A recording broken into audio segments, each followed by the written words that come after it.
Geography start होना है, ठीक है। और हो सकता है थोड़ा यार बैकग्राउंड में आज हल्का सा आपको नॉइज़ सुनाई दे रहा होगा, ठीक है। किसी की शादी हो रही है, मतलब शादी जा रही होगी। इतना समझाते हैं इन लोगों की मत करो, लेकिन ना समझ ही नहीं आता। इतनी खुशी में जा रहे हैं और एकदम मुंह लटका के आएंगे सुबह। ठीक है, तो खैर अब इसी वजह से मैं थोड़ा सा रुक रहा था कि शायद बंद हो जाए, शायद बंद हो जाए, शायद बंद हो जाए, लेकिन पिछले 1 घंटे से बंद होने का नाम ही नहीं ले रहे हैं। कुछ ज़्यादा ही खुशी है इनको, ठीक है। सुबह जब इनसे मिलेंगे ना तो एकदम मुंह लटका के, अरे कुछ नहीं मिला खाने में। ये बुराइयाँ चल रही होंगी बिल्कुल। चलो, गुड इवनिंग सभी को। से इंटरेस्टेड रहेगा सब्जेक्ट, हाँ वो आपके ऊपर डिपेंड करता है। मैं तो अपने साइड से इसको पूरा इंटरेस्टिंग बनाने वाला हूँ, पूरी ज्योग्राफी का एकदम मजा आ जाएगा आपको पढ़ के, ठीक है। इतना मजा आएगा, इतना मजा आएगा आपको। हैंड्स शुरू कर देते हैं, चलो फिर ठीक है। तो शुरू ही कर देते हैं, क्या और क्या, चलो शुरू करते हैं। जैसे भाई साहब जो शादी के लिए जा रहे हैं अभी, है ना, चलाएंगे और शुरू हो जाएंगे। तो चलिए स्टार्ट करते हैं ज्योग्राफी। तो आज का जो हमारा टॉपिक है दैट इज सोलर सिस्टम। मैं कुछ चीज़ें आपको बता दूं कि पहले हम लोग वर्ल्ड ज्योग्राफी करने वाले हैं, ठीक है। अर्थ के बारे में समझने वाले हैं कि अर्थ कैसे बनी, अर्थ में क्या क्या चीज़ें हैं। तो पहले हम अर्थ के बारे में समझ लेंगे, तभी तो हमें ढंग से समझ में आएगी क्या इंडियन ज्योग्राफी। तो वर्ल्ड ज्योग्राफी इस वीक हम लोग पूरा वर्ल्ड ज्योग्राफी करने वाले हैं, और उसके बाद जो हमारा टाइम रहेगा रफली 2 वीक्स का, वो बीतेगा इंडियन ज्योग्राफी पे। दोनों ही इंपॉर्टेंट है, you can not skip anything और you can not try to, मतलब कि ये ठीक है थोड़ा सा कम इंपॉर्टेंट है, कम फोकस, एकदम हाइपर फोकस रहना है, ठीक है। खूब अच्छे से फोकस करके अगर आप रहेंगे, ठीक है, तो पूरा लेक्चर आपको अच्छे समझ में आएगा। PYQs भी अटेम्प्ट करेंगे हम लोग इस लेक्चर के लास्ट में, जैसे हर टॉपिक में हम लोग करते हैं। तो स्टार्ट करते हैं फिर, ठीक है, अगर आपकी इजाजत हो तो। सोलर सिस्टम यानी कि जिसको हम हिंदी में सौरमंडल बोलते हैं, या फिर इसी को हम यूनिवर्स भी बोल देते हैं। अच्छा, सबसे पहले तो स्टडी ऑफ यूनिवर्स को क्या बोलते हैं? यूनिवर्स की स्टडी को क्या बोलते हैं? यूनिवर्स मतलब ब्रह्मांड, इसकी स्टडी को हम बोलते हैं कॉस्मोलॉजी। कॉस्मोलॉजी बिकॉज कॉस्मो जो वर्ड है वो हम यूनिवर्स के लिए सिनोनिमसली यूज करते हैं, that's why the word cosmology. Logy का मतलब यहाँ पे स्टडी होता है, ऑलराइट। तो हम ये देखेंगे कि जो हमारा, देखिए सोलर सिस्टम अलग और यूनिवर्स अलग है, मैं आपको बता दूं, ठीक है। सोलर सिस्टम एक पार्ट, बहुत बहुत बहुत छोटा पार्ट है यूनिवर्स का। अभी सारी चीज़ें आपको समझ में आएंगी एकदम क्लियर कट कि यूनिवर्स कैसे अलग है, सोलर सिस्टम कैसे अलग है, वो सारी चीज़ें आपको समझ में आएंगी। बिकॉज हम पहले पढ़ने वाले हैं सोलर सिस्टम नहीं, यूनिवर्स यानी ब्रह्मांड, और ब्रह्मांड की उत्पत्ति कैसे हुई, यानी कि ओरिजिन ऑफ यूनिवर्स कैसे हुआ। अब कोई बैठ के देख तो नहीं रहा था, भैया देख रहे हैं कि ऐसे ऐसे यूनिवर्स का ओरिजिन हो रहा है, किसी ने देखा तो है नहीं। क्योंकि जितने भी ज्योग्राफी में ध्यान रखना, हिस्ट्री में तो क्या होता है कि भाई 2 साल 3 साल, या फिर पीलियोलिथिक स्टोन एज में थे तो फिर भी 500 साल 1000 साल, ये जो होता है ना, ये पूरा ज्योग्राफी जब बात करते हैं तो यहाँ पे 1000 साल का मतलब है एक ब्लिंक ऑफ एन आई, जैसे हम लोग ब्लिंक करते हैं ना आई का, वो है यूनिवर्स के लिए 1000 साल एक ब्लिंक ऑफ एन आई है, समझ रहे आप। तो इतने बड़े बड़े हमें टाइम पीरियड पढ़ने होते हैं, इतने बड़े बड़े, बिकॉज कोई भी जो ज्योग्राफिकल चेंजेस होते हैं, ठीक है, उसके लिए लाखों कई बार करोड़ों साल लगते हैं, ठीक है। तो इस चीज़ को थोड़ा अप्रिशिएट करिएगा। तो यहाँ पे हम ओरिजिन ऑफ यूनिवर्स पढ़ने वाले हैं, तो इसको लेके काफ़ी सारी थ्योरीज दी गई। उनमें से जो सबसे पहले थ्योरी दी गई that was this, not this, this is big bang theory. अब जिस तरह आप अपने इस यहाँ पिक्चर में, मतलब स्क्रीन पे देख पा रहे हो किस तरह से एक चीज़ जो है एक्सप्लोड हो रही है, ठीक है, वही बोला था हमारे किसने, लेमाइटर जी ने। जॉर्ज लेमाइटर इनका नाम था, जिन्होंने बिग बैंग थ्योरी दी थी 1931 में, 1931 में, जिसको कि बाद में एडविन हबल, काफी बड़े एस्ट्रोनॉमर हुए, इनके नाम पे टेलीस्कोप भी है, ठीक है, हबल्स टेलीस्कोप, एडविन हबल, इन्होंने इसको इंप्रोवाइज किया, ठीक।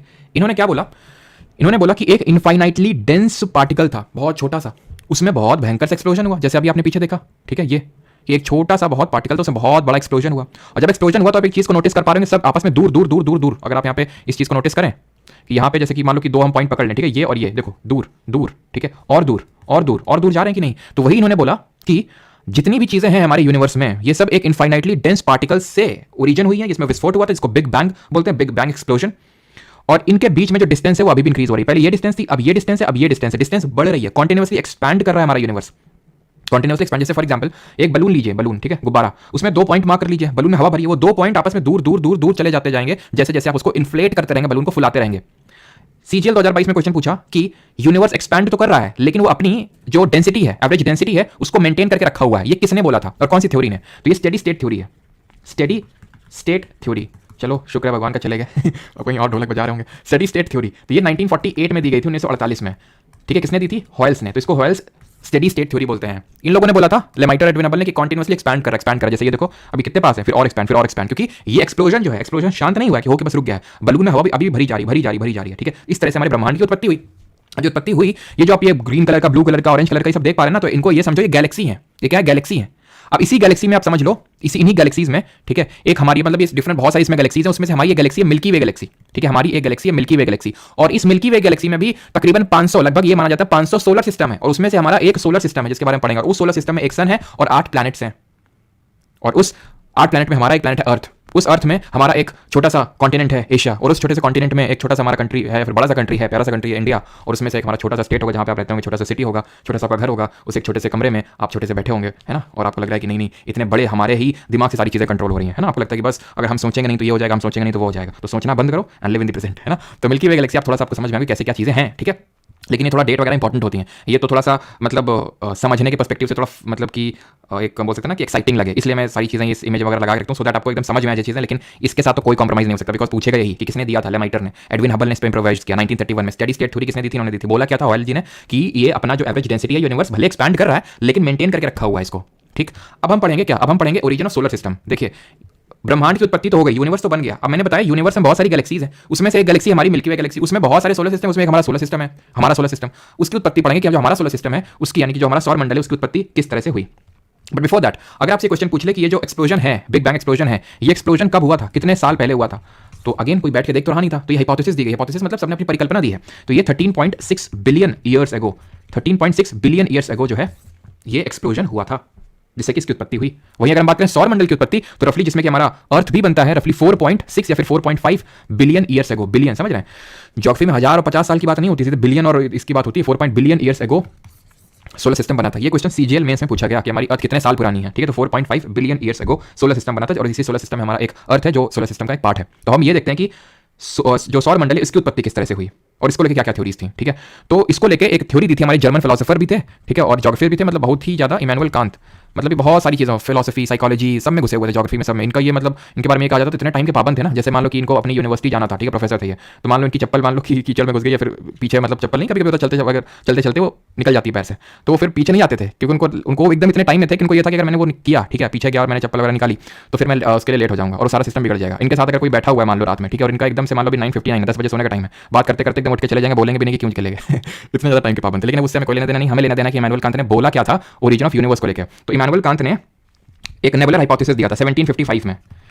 इन्होंने ये बोला था नेबुलर हाइपोथेसिस के थ्रू कि एक नेबुला है, नेबुला का मतलब आप ऐसे समझ सकते हो निहारिका जिसको हिंदी में बोल सकते हैं, यानी कि localise lump of gases nebula है। यहाँ पे देखो ये पहला वाला फिगर, इसमें देखो, इसमें ये localise lump of gases, dust, धूल और ये गैसेस का गुबार है। ये गुबार क्या किया, एक दिन इसका मन हुआ कि चलो कंचन घूमना स्टार्ट करते हैं, तो ये घूमा घूमा घूमा खूब जोर का घूमा। जब घूमा ना तो हुआ क्या, हुआ ये कि जो लाइट गैसेस थी, हल्की गैसेस थी, वो सेंटर पे आ गई, ठीक है, और जो डेंस थी वो थोड़ा सा बाहर निकलने लगी। अब जो लाइटर गैसेज हैं, अगर आप केमिस्ट्री अगर आपने पढ़ी, वैसे तो हम लोगों ने भी नहीं पढ़ी है, तो हाइड्रोजन और हीलियम काफी लाइट गैसेज हैं, काफी हल्की गैसेज है, तो ये सेंटर में आ गई। और सेंटर में जब आई ना ये नेबुला जो है, जब ये रोटेट करना स्टार्ट किया तो हाइड्रोजन, हीलियम जैसे और डस्ट पार्टिकल ये सेंटर में आ गए, ठीक है, और ये और जोर का रोटेट करना स्टार्ट किया। जब रोटेट करना स्टार्ट किए तो इनके हाइड्रोजन और हीलियम का कोलिजन, आपस में लड़ गए दोनों, है कौन रहेगा सेंटर में। तो जब दोनों लड़े ना, तो जब कई बार होता है कि तो जो लड़ाई होती है वो ऐसा नहीं कि मतलब जीत हार में ना, कई बार लड़ाई ऐसी होती है कि वो संगम में तब्दील हो जाती है। तो ये जो है हाइड्रोजन दोनों मिल गए, मतलब हाइड्रोजन एक तरह से हाइड्रोजन मिलके हीलियम का एक न्यूक्लियस बना दिया, ठीक है। हम बोल सकते हैं कि हीलियम वाज द फर्स्ट, हम एलिमेंट बोल सकते हैं जिसकी उत्पत्ति हुई हमारे यूनिवर्स में। तो इसको बोलते हैं न्यूक्लियर फ्यूजन, परमाणु संलयन बोलते हैं, जिससे कि खूब सारी ढेर सारी एनर्जी सेंटर में जनरेट हो गई, जिससे हमारा सूर्य यानी कि सन बना। न्यूक्लियर फ्यूजन जिसको हम परमाणु संलयन बोलते हैं। तो 1755 में इमैनुअल कांत ने ये बोला कि एक नेबुला है, localise lump of gases, Niharika जिसको हिंदी में बोलते हैं, धूल और गैसों का बादल है, गुबार है। ये रोटेट करना स्टार्ट किया, जब रोटेट करना स्टार्ट किया तो lighter gases, hydrogen, helium centre में आ गई, मेनली हाइड्रोजन था वो, और हाइड्रोजन का जब कोलिजन हुआ तो इसमें न्यूक्लियर फ्यूजन हो गया। हाइड्रोजन के बीच में जब कोलिजन हुआ तो जब दो छोटे न्यूक्लियस मिलकर एक बड़ा न्यूक्लियस बनाते हैं तो that is called as fusion, मिल जाना। एनर्जी दो तरह से जनरेट होती है, फ्यूजन, फिजन।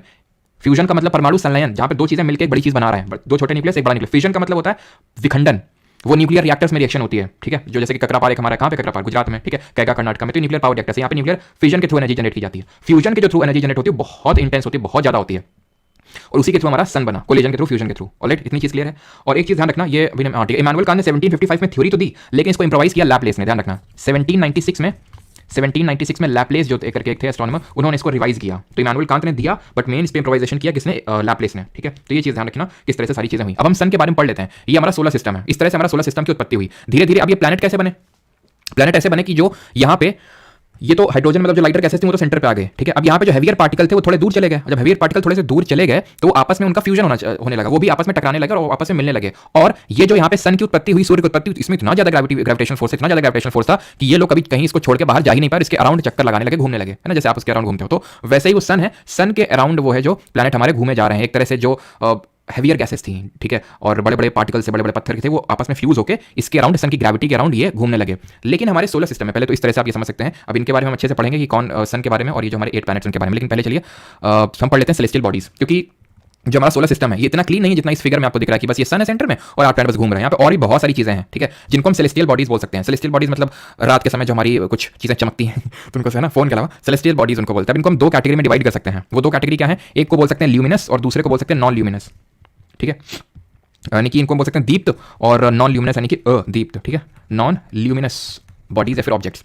ल्यूमिनस का मतलब वो होता है जिनके खुद की लाइट होती है, they have their own light, they have their own light own light. अब किसी को लाइट कैसे मिलती है? सूर्य जो है, सन जी हैं, वो लाइट भेजते हैं, है ना, तभी तो दिन होता है। वो लाइट कहां से आती है? न्यूक्लियर फ्यूजन से आती है, जो भी हमने पीछे पढ़ा। नॉन ल्यूमिनस वो होते हैं, they do not have their light, they do not have their own light, do not have their own light, इनकी खुद की लाइट नहीं होती। तो फिर कहां से आती है इनकी लाइट? ये जो है ना, ये लोग देते हैं। इसमें हमारे मेनली आते हैं स्टार्स, जो तारे होते हैं, वो क्या करते हैं, वो इनको लाइट देते हैं, तो उनकी लाइट को रिफ्लेक्ट करते हैं। जैसे कि मैं एक मिरर लूं और मिरर से मैं सन का यूज करके लाइट रिफ्लेक्ट करूं, तो डजंट मीन कि मिरर की खुद की लाइट थोड़ी ना, वो तो सन की लाइट को रिफ्लेक्ट कर रहा है, सिमिलर टू दैट। ठीक है, तो स्टार्स की अगर हम बात करें तो अपना जो ये लाइट एनर्जी सब कैसे बनाते हैं, ये न्यूक्लियर फ्यूजन इनका खुद का होता है फ्यूजन। कमेंट में बताओ जल्दी से, stars twinkle twinkle little star क्यों करते हैं, यानी कि जो तारे हैं वो टिमटिमाते क्यों हैं? फिजिक्स में भी हमने पहले ही पीछे जो हमारा सब्जेक्ट था फिजिक्स, उसमें हम लोग पढ़ के आए हैं अभी, ठीक है, तो अगर आपको याद आ रही चीजें। तो अब यहाँ पे सबसे पहले हम यहाँ पे ल्यूमिनस बॉडीज की अगर बात करें तो सबसे पहले हम पढ़ेंगे स्टार्स के बारे में, ठीक है। सबसे पहले हम पढ़ लेते हैं स्टार्स यानी तारों के बारे में। तो सबसे पहले क्वेश्चन ये पूछेगा आपसे कि जो तारों का, ये तो मैंने बता दिया कि न्यूक्लियर फ्यूजन से अपनी एनर्जी को जनरेट करते हैं, परमाणु संलयन जिसको हिंदी में बोलते हैं। इनका जो कलर होता है इनके टेम्परेचर पे डिपेंड करता है, ध्यान रखना। इनका जो तारों का क्या रंग होगा वो इनके तापमान पे निर्भर करता है, ठीक है। तारों के ग्रुप को, इनके ग्रुप को बोलते हैं कॉन्स्टिलेशन। तो अगर पूछ ले कॉन्स्टिलेशन क्या होता है, तारामंडल क्या होता है, तो तारामंडल होता है ग्रुप ऑफ स्टार्स। जैसे कि कई सारे हमारे कॉन्स्टिलेशन होते हैं, आपने सप्तऋषि करके सुना होगा, है ना, छोटे में देखते भी होंगे काफी, अब कहाँ ही टाइम मिलता है देखने का, है ना। तो उर्सा मेजर उसको बोलते हैं इंग्लिश में, वैसे हिंदी में हम लोग सप्तऋषि बोलते हैं, 7 ऋषि मुनियों के नाम पे, ठीक है, सप्तऋषि। वो ऋषि मुनियों के नाम नहीं पूछेगा, तो यहाँ पे आप देख पा रहे हो ये आपका कॉन्स्टिलेशन उर्सा मेजर, जिसको कि द ग्रेट बियर के नाम से भी जाना जाता है, भालू के शेप में है ना थोड़ा सा ये, तो इसको द ग्रेट बियर के नाम से भी जानते हैं। कई बार पूछ लेता है कि इनके अन्य नाम क्या हैं। जैसे हमारा एक ओरियन करके है, पता है, ओरियन भी एक हमारा एक कॉन्स्टिलेशन है। ये वो चीज़ें हैं जिनसे क्वेश्चन पूछे जाते हैं। इसको दी हंटर के नाम से जानते हैं, दी हंटर, ये चीज़ ध्यान रखना, ठीक है। और इसमें से जो ओरियन है ना, इसमें एक बार क्वेश्चन पूछा कि इसमें सबसे ब्राइटेस्ट स्टार कौन सा है। भाई ये ग्रुप ऑफ स्टार्स है ना, तो इसमें एक सबसे ब्राइटेस्ट स्टार भी होगा, तो इसमें सबसे ब्राइटेस्ट स्टार का नाम पूछ लिया था इसने, उसका नाम था रीगल, ठीक है, रीगल। अच्छा, ये पूछ ले कि सबसे ब्राइटेस्ट स्टार कौन है, ये तो भाई हम बोल रहे हैं कि ओरियन कॉन्स्टिलेशन में सबसे ब्राइटेस्ट कौन है, लेकिन इन जनरल अगर मैं पूछ लूँ कि सबसे चमकीला तारा कौन है, ब्राइटेस्ट स्टार कौन सा है, तो ये हमारा सीरियस, जिसको कि हम डॉग स्टार के नाम से भी जानते हैं, ठीक है, डॉग स्टार। अच्छा, अर्थ के नजदीक सबसे कौन सा स्टार है, क्लोजेस्ट स्टार टू अर्थ, कोई बताएगा? क्लोजेस्ट स्टार टू अर्थ, सबसे नजदीकी तारा कौन है पृथ्वी के? तो सबसे नजदीकी तारा है हमारा सूरज, सन। ये सबसे नजदीकी, ये एक स्टार है, ये आपको पता होना चाहिए, ये एक स्टार है सन। जैसे बहुत सारे स्टार्स हैं, अभी हमारा सबसे क्लोजेस्ट स्टार है, सबसे पास में, इसीलिए इतना बड़ा दिखता है, ठीक है। और पीछे जो मैंने क्वेश्चन पूछा था कि स्टार क्यों ट्विंकल करते हैं, तो उसका रीजन है रिफ्रैक्शन, ठीक है, रिफ्रैक्शन उसका रीजन, एटमॉस्फेरिक रिफ्रैक्शन। तो यहाँ पे ये तो क्वेश्चन हो गया। अच्छा, दूसरा क्वेश्चन बनेगा कि second closest star to earth या फिर closest star to earth after sun. Sun तो ठीक है, सबको पता है कि सबसे नजदीकी तारा है, लेकिन अर्थ के बाद कौन सा है, तो दैट इज सॉरी सन के बाद कौन सा है सबसे नजदीकी? प्रोक्सिमा सेंटाउरी या फिर सेंचुरी, जो भी आप बोलो, इसको बोलने के लिए नहीं आएगा, ठीक है, प्रोक्सिमा सेंटाउरी। अब यहाँ पे हम कुछ चीजें देख लेते हैं जो सन के रिगार्डिंग इंपॉर्टेंट है, जो हमें पता होनी चाहिए, ठीक। कमेंट में जल्दी से पहले तो ये बताएं, अभी सन में हमने कौन सा मिशन भेजा है, किस लॉन्च व्हीकल का यूज किया है, किस लैग्रेंज पॉइंट में हमने उसको डाला है अपने मिशन को, और कितने total number of Lagrange points होते हैं, ठीक। तो चलिए अभी लैग्रेंज पॉइंट भी मैं आपको समझा दूंगा क्या सारी चीजें होती हैं, ठीक है। तो यहाँ पे सबसे पहले हम समझ लेते हैं सन के बारे में। Only star in our solar system and power house of the solar system, हमारे सोलर सिस्टम में एक मात्र स्टार है, ठीक है। सोलर सिस्टम की बात हो रही है, गैलेक्सी की नहीं। Composed of helium and hydrogen, hydrogen और हीलियम का बना हुआ है। हाइड्रोजन बाई मास इसमें 73 रफली और helium 25%। Sun carries almost 99% of mass of our solar system, तो पूरा जितना भी सोलर सिस्टम का मास है, द्रव्यमान है, उसका 99% सूरज के पास ही है हमारा। कमेंट में बताइए कि कौन सा हमारा, ठीक है, कौन सा हमारा न्यूटन का लॉ है जो ये बोलता है कि mass is directly proportional to inertia, ठीक है, जलत्व का नियम कौन सा है? Approximately 15 crore kilometre further away from the earth, यानी 15 करोड़ लगभग डिस्टेंस है, इसको हम 50 मिलियन, है ना, 150 million, but to be very precise it is 147.7 million kilometres away from the earth, ये चीज ध्यान रखिएगा, ठीक है। और ठीक है, it takes around 8 minute 30 seconds for light at the speed of 3 lakh kilometre per second. हमने लाइट की स्पीड पढ़ी थी, है ना, जब हम लोगों ने ये देखा था कि क्यों जब बिजली कड़कती है तो उसकी रोशनी पहले दिखाई देती है, साउंड बाद में सुनाई देता है, बिकॉज स्पीड ऑफ लाइट ज्यादा होती है, दैट इज 3 × 10⁸ मीटर पर सेकंड, और स्पीड ऑफ साउंड होती है इन एयर 343 मीटर पर सेकंड, ठीक। तो ये हम लोगों ने देखा था कि अगर ये जो लाइट है वहां से चलना स्टार्ट करती है तो 8 मिनट और 30 सेकंड लगते हैं सूरज से जब चलना स्टार्ट करती है, तो इतना टाइम लगता है उसको पृथ्वी पर पहुंचने के लिए। जैसे फॉर एग्जांपल अगर एक हाइपोथेटिकल क्वेश्चन बन जाए कि अगर सूरज, जैसे कि अभी सूरज अपनी रोशनी देना बंद कर दे एकदम से, तो कितने टाइम तक पृथ्वी पर उजाला रहेगा? तो 8 मिनट 30 सेकंड तक, ठीक है। जो 8 मिनट 30 सेकंड पहले लाइट चली होगी वो फिर पहुंचेगी। टेम्परेचर कितना होता है? रफली 5800 केल्विन और 5600 डिग्री सेल्सियस, इतना रफली टेम्परेचर होता है। और ये जो टेम्परेचर है सेंटर का हम बोल सकते हैं। और इसमें एक चीज़ ध्यान रखना, जो सन का जो सेंटर होता है, ठीक है, सन का जो एकदम सेंटर है, ठीक है, जो एक बोल सकते हैं विजिबल पार्ट होता है, उसको हम बोलते हैं फोटोस्फीयर, ठीक है। एंड जो सन का आउटर पार्ट होता है उसको कोरोना बोलते हैं, ठीक है। कोरोना क्या होता है? सन का आउटर पार्ट होता है, आउटर पार्ट।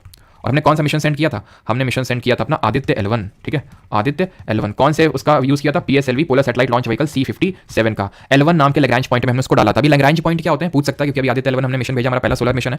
तो ये 5 पॉइंट होते हैं, L1, L2, L3, L4, L5। इनमें क्या होता है कि किसी भी आप ऑब्जेक्ट को प्लेस कर दोगे ना, वो रुका रहेगा। बाकी ऐसे हैं, मतलब जैसे 2 ऑब्जेक्ट हैं, 2 ऑब्जेक्ट यहाँ पे क्या है, एक सन है और एक अर्थ है।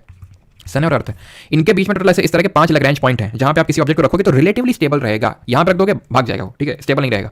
तो अगर कुछ भी आपको एक्सपेरिमेंट करने तो, और जितने भी अभी 3 देश रहे हैं, बीट रशिया, बीट आपका ये नासा, ठीक है, ये या फिर जापान वाला, ये सब ने L1 में ही इसको रखा है अपने अपने सोलर मिशंस को, ठीक है। तो हमारे लिए काफी गर्व की बात है। तो ये चीज़ आपको ध्यान रखनी है, यहां तक किसी को डाउट होगा तो पूछ लेगा। और एक चीज़ ध्यान रखना, जितने भी हम सेलेस्टियल डिस्टेंसेस होती हैं, सेलेस्टियल बॉडीज के बीच में जो डिस्टेंसेस होती हैं, सेलेस्टियल डिस्टेंसेस, उनको हम मेजर करते हैं लाइट ईयर या फिर पारसेक में, लाइट ईयर या फिर पारसेक में इनको मेजर करते हैं। तो कभी पूछ ले कि लाइट ईयर और पारसेक किसकी इकाइयां हैं, किसकी यूनिट है, तो ये डिस्टेंस की यूनिट है। एक लाइट ईयर में अगर मैं बात करूं तो रफली 9.46 इंटू 10⁻12 किलोमीटर होता है, और एक पारसेक लाइट ईयर से भी बड़ा होता है, एक पारसेक में 3.26 लाइट ईयर्स होते हैं। लाइट ईयर को बोल सकते हैं प्रकाश वर्ष हिंदी में, ठीक है। ये चीज़ ध्यान रखना, ये दूरी का मात्रक होता है ना। और 8 मिनट 30 सेकंड में कोई भी रोशनी जो सूरज की होती है वो यहाँ तक पहुंचती है, यानी कि हमारी अर्थ तक पहुंचती है। राइट, सबका सही है। राधा यादव, यश कपिल, सुभाष, टेम्परेचर, चलो सबका सही है। तो आगे बढ़ते हैं, ठीक है। सन हम लोगों ने देख लिया। अब हमने ये एक सेलेस्टियल बॉडी देखी है ना, ल्यूमिनस वाली तो देखी है, स्टार ही तो देखा है। स्टार में एक सन था हमारा स्टार, तो उसको देख लिया। अब नॉन ल्यूमिनस पे आते हैं। नॉन ल्यूमिनस में हमारा सबसे पहला है ये एस्टेरॉइड, ठीक है। ये जो यहाँ पे आप देख पा रहे हैं, ये बड़े बड़े जो पत्थर हैं, ये एस्टेरॉइड होते हैं। ये क्या होते हैं? एस्टेरॉइड। ये जो एस्टेरॉइड होते हैं, जिनको कि हम क्षुद्र ग्रह बोलते हैं। क्षुद्र ग्रह मतलब डॉर्फ प्लैनेट हिंदी में बोलते हैं। ग्रह का मतलब प्लैनेट और क्षुद्र का मतलब छोटा, यानी डॉर्फ प्लैनेट है। एक्चुअली हुआ क्या है, ये भटकती हुई आत्मा समझ लो, ये जिनको कोई शरीर मिला नहीं है, यानी कि ये प्लैनेट नहीं है लेकिन प्लैनेट की तरह है। प्लैनेट क्या होते हैं? एकदम राउंड शेप के होते हैं, गोल गोल होते हैं, इनका कोई शेप नहीं होता, इरेगुलर शेप होते हैं, ठीक है। ये ऐसा माना जाता है कि जब प्लैनेट्स हो सकता है कोई प्लैनेट कोलाइड किया हो या फिर कोई प्लैनेट फट गया हो इस तरह से, ठीक है, कोलिजन की वजह से टूट गया हो, तो उसका जो डेब्री है, डेब्री का मतलब होता है कि जो अवशेष है, तो वो जो डेब्री है, वो जो बचा है डेब्री, वो रोटेट कर रहा है, वो घूम रहा है, नॉट रोटेट, रेवोल्यूशन कर रहा है, घूम रहा है। किसके अराउंड? अभी हम देखेंगे 2 ग्रह हैं, मार्स और जुपिटर के बीच में घूमे जा रहा है। सिर्फ उसी के बीच में नहीं, ऐसा मत सोचना कि सिर्फ उसी के बीच में, लेकिन ज्यादातर जो हमारे एस्टेरॉइड हैं वो इसी के अराउंड घूम रहे हैं। आपने अभी मैंने जनवरी के करंट अफेयर करवाए थे, कुछ याद आ रहा है आपको? Asteroid Bennu, asteroid Apophis, NASA का ओसिरिस रेक्स मिशन, कुछ याद आया आप लोगों को? क्या बताया था इसमें हम आपको? ये बताया था कि नासा ने ओसिरिस रेक्स मिशन भेजा था। कहां पे?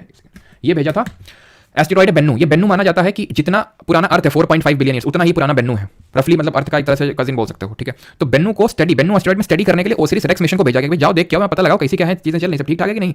पिछले साल ही लौट के आया ये सितंबर महीने में, ठीक है। पिछले साल सितंबर महीने में इसको गिराया गया अर्थ में, और गिरा के नासा जब अपनी लेबोरेटरी में ले गया उठा के, क्योंकि उसका मिशन था, तो उसने वहीं पे गिराया जहां उसको चाहिए था, यूएसए में। और जब वो गिराया वहां पे भी इस पे स्टडी चलेगी कि भाई जो यहाँ से लाया। अब उसी ओसिरिस रेक्स मिशन को बोला गया भाई देखो बेन्नू से तो तुम आ गए, अब जाओ ऑफिस का पता लगा के आओ कि ऑफिस में क्या चल रहा है, क्योंकि ये माना जा रहा था अभी तक कि ऑफिस अर्थ को हिट करेगा। और ये भाई सब अगर हिट कर गए ना तो मतलब बहुत बड़ा डिस्ट्रक्शन कार्य कर सकते हैं, मतलब हजारों कई बार तो हजारों किलोमीटर तक बड़े होते हैं, तो डिस्ट्रक्शन बहुत बड़ा हो सकता है। तो एस्टेरॉइड ये होते हैं, ठीक है। हमने बहुत बड़े बहुत अजीब नाम सुनेंगे, एस्टेरॉइड, कॉमेट्स, मेटियोराइड्स, मेटियोर्स, ठीक है, सारे हम पढ़ेंगे। तो एस्टेरॉइड समझ गए। अब ये हैं कौन? ये हैं हमारे शूटिंग स्टार्स, है ना। तारा टूट के गिरा है, विश मांग लो। आज तुम्हें बताते हैं, कोई विश मत मांगना, सब फर्जी चीज़ है। देखो, एक होता है मेटियोराइड, एक होता है मेटियोरॉइड, ठीक। एक होता है मेटियोर्स और एक होता है मेटियोराइड, ठीक। ये 3 चीज़ें होती हैं, तीनों में कुछ ना कुछ अंतर लग रहा है, लेकिन ज़्यादा कुछ अंतर है नहीं। जैसे कि सिमिलर लग रहा है नाम, वैसे सिमिलर है भी ये। कैसे? ये भी आपकी सेलेस्टियल बॉडीज होती हैं जिनका कॉम्पोजिशन थोड़ा सा एस्टेरॉइड से अलग होता है, ठीक है। और ये अर्थ को, मतलब ये भी अर्थ को इनको स्ट्राइक करने की कैपेबिलिटी ज़्यादा होती है, बिकॉज ये शूट कर रहे हैं एक तरह से बहुत ज़्यादा। एस्टेरॉइड से इनका नंबर बहुत ज़्यादा है।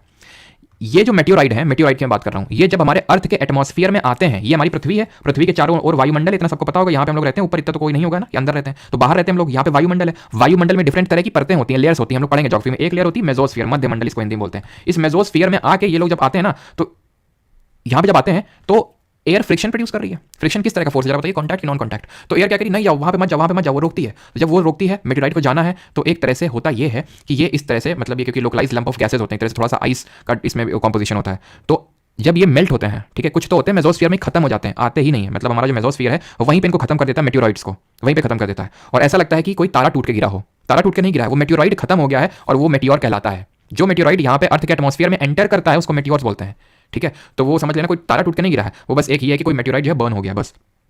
लेकिन अगर हमारा एटमॉस्फेयर उसको झेल ना पाए, मेसोस्फीयर उसको पिघला ना पाए, मेसोस्फीयर उसको खत्म ना कर सका, और वो अगर अर्थ के सरफेस में आके लैंड कर गया, तो उसको मेटियोराइट बोलते हैं। ऐसा ज़्यादा कोई डिफरेंस है नहीं, ठीक है। और ये होते हैं कॉमेट्स, धूमकेतु जिनको बोलते हैं, ठीक है। ये एक्चुअल में क्या एकदम आइस के बने होते हैं, और जब सन को अप्रोच करते हैं तो इनका जो आइस है वो मेल्ट होता है, और इस तरह से हमें लगता है कि इस तरह से रोशनी निकल रही है। और इनकी खुद की रोशनी नहीं होती, यानी ये नॉन ल्यूमिनस ऑब्जेक्ट होंगे। नॉन ल्यूमिनस ऑब्जेक्ट, जैसे कि तुमको ये पता है, तुम्हें से कितने लोग को पता है कि जब शाम के टाइम पे वीनस, हमारे कुछ ग्रह हैं वो दिखते हैं। तो जो ग्रह हो गए या फिर इसमें जो लाइट चमक रही है, इनमें लाइट चमक रही है, खुद की लाइट नहीं है, ये सन वगैरह की लाइट को रिफ्लेक्ट कर रहे हैं। इस चीज़ को ध्यान रखना। तो ये नॉन ल्यूमिनस ऑब्जेक्ट ही होंगे, ठीक है। ये हमारे हो गए धूमकेतु, कॉमेट्स, ठीक। चलिए, तो अभी बढ़ते हैं, जो मेन हमारा टॉपिक है वो भी मेन ही था, ठीक है, लेकिन इससे क्वेश्चन आने की ज़्यादा प्रोबेबिलिटी रहती है, दैट इज प्लैनेट्स। यानी कि यहाँ पे हम देखेंगे ग्रहों के बारे में। ऑलराइट, डॉक्टर धूमकेतु, छोटा भीम, अंकुश यादव बड़े हो जाओ भी, छोटा भीम में लगे हुए हो।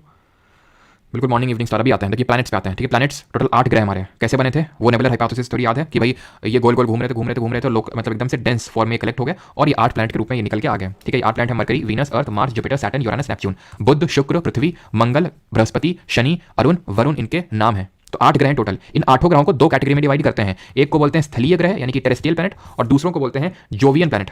स्थलीय ग्रह और जोवियन प्लैनेट। अभी जो टेरेस्ट्रियल है इनको हम इंटीरियर प्लैनेट के नाम से भी जानते हैं, इंटीरियर प्लैनेट्स के नाम से जानते हैं। और जो जोवियन है इनको हम गैसियस प्लैनेट के नाम से भी जानते हैं या फिर गैस जायंट बोलते हैं, ठीक है। गैस जायंट्स बोलते हैं। लेकिन इस चीज को ध्यान रखिएगा क्यों बोलते हैं, बिकॉज ये सब जो है जो हमारे टेरेस्ट्रियल प्लैनेट हैं उसमें कौन कौन आते हैं, बुध, शुक्र, पृथ्वी और मंगल, ये 4 ग्रह आते हैं टेरेस्ट्रियल प्लैनेट में। अब इसको हम क्यों कैटेगराइज कर रहे हैं वो अभी समझ में आएगा। देखो यहाँ पे आओ, ये हमारा सन है जिसके अराउंड सारे प्लैनेट रिवॉल्व कर रहे हैं, घूम रहे हैं। अब ये जब घूम रहे हैं तो मैंने तुम्हें बताया था एस्टेरॉइड क्षुद्र ग्रह की एक बेल्ट है, वो रही ये बेल्ट, जो ये मार्स ग्रह और ये जुपिटर इन दोनों के बीच में है। बस ये एक लाइन ऑफ डिवीजन बन जाती है, ये लाइन ऑफ डिवीजन बन जाती है। इसके अंदर जितने भी प्लैनेट हैं उनको हम टेरेस्ट्रियल या फिर इंटीरियर प्लैनेट बोलते हैं। इसके बाहर जितने भी उनको जोवियन या एक्सटीरियर बाहरी वाले प्लैनेट बोलते हैं, बाहरी ग्रह बोलते हैं। क्यों? क्योंकि ये जो टेरेस्ट्रियल प्लैनेट हैं ये रॉकी मेटल के चट्टान के बने हुए काफी सॉलिड हैं। ये इनमें आप कुछ भी इसमें जाके आप चल सकते हो एटलीस्ट। लेकिन ये जो होंगे जोवियन वाले ये सब गैस के बने हुए हैं, ये गैस के प्राइमरली बने हुए हैं, ये बर्फ के बने हुए हैं रफली, मतलब इतने ठंडे हैं इसलिए इनमें आप जाके चल नहीं सकते हैं। गैस पे चलोगे तुम्हें शर्म नहीं आती? तो मल्टीपल मून्स इनके हैं, सपोर्ट रिंग सिस्टम यहाँ पे छल्ले नुमा स्ट्रक्चर में देखने को मिलेगा, जैसे कि यहाँ पे आप देख पा रहे हैं। नो सॉलिड सर्फेस नहीं होती, गैस के बने होते हैं। ये इनको गैस जायंट्स बोलते हैं, ठीक है। और इनको आइस जायंट्स बोलते हैं हम लोग, यूरेनस और नेपच्यून, अरुण और वरुण को। बहुत बड़े होते हैं साइज में, ध्यान रखना। जो अंदर वाले होते हैं इंटीरियर होते हैं, टेरेस्ट्रियल होते हैं, वो छोटे होते हैं, रिलेटिवली स्मॉल होते हैं। किसके कंपैरिजन में? इनके जो हमारे जोवियन होते हैं उनके कंपैरिजन में बहुत कम मून्स होते हैं। इन दोनों बेचारों के तो मून्स ही नहीं है, कोई अभी वो नहीं है क्या, इनका कोई भी सैटेलाइट नहीं है, कोई भी मून नहीं है इनके पास, ठीक है। ध्यान रखना जब मैं सैटेलाइट बोलूंगा तो मैं मून की ही बात कर रहा हूं, जब मैं मून बोल रहा हूं तो मैं सैटेलाइट की ही बात कर रहा हूं, ठीक है। तो सर जब हम सैटेलाइट भेजते हैं, जैसे इसरो हमारी सैटेलाइट भेजता है तो क्या मून भेजता है? देखिए सैटेलाइट का मतलब है जिस तरह हमारा सन जो है, जिस तरह हमारे जो प्लैनेट है वो सन के अराउंड रिवॉल्व कर रहे हैं, परिक्रमा कर रहे हैं, घूम रहे हैं। जो भी मैंने हम लोगों ने वो देखा था, ठीक है, पिक्चर देखी थी किस तरह से वो घूम रहे थे, इस तरह से प्लैनेट घूम रहे थे। उसी तरह इन प्लैनेट के अराउंड भी कुछ ऑब्जेक्ट्स घूमते रहते हैं, उनको हम सैटेलाइट बोलते हैं और उनको हम मून बोलते हैं, चंद्रमा बोलते हैं। अब हम भी जैसे हमारा इसरो भेजता है, नासा यूएस का स्पेस एजेंसी है, रॉसकॉस्मोस रशिया का है, जापान का जक्सा, ये सब भी अपने भेजते हैं क्या, सैटेलाइट्स। तो वो मून नहीं होंगे। तो सैटेलाइट 2 तरह के हम बोल सकते हैं, एक तो नेचुरल और एक आर्टिफिशियल। तो जो हम लोग भेजते हैं वो आर्टिफिशियल हो गई। नेचुरल जैसे अर्थ के पास मात्र एक सैटेलाइट है, वो कौन सी है कोई बताएगा? अर्थ के पास मात्र एक कौन सी सैटेलाइट है, कौन सा है? उसको बोलते हैं मून, चंद्रमा, ठीक है। तो वो इन दोनों के पास नहीं है, वो हम आगे देखेंगे करके, ठीक है। तो इतना चीज आपको क्लियर हो गई होगी, थोड़ा सा बेसिक दिमाग में आपकी चीजें हो गई। मैं समराइज कर देता हूं एक बार चीजों को कि हमने पढ़ा क्या है अभी तक, उसके बाद हम इन चीजों पे आते हैं, ठीक है। तो हमने पढ़ा ये कि हमारा ओरिजिन ऑफ यूनिवर्स कैसे हुआ है, ठीक है। पहले तो हमने यूनिवर्स का ओरिजिन पढ़ा।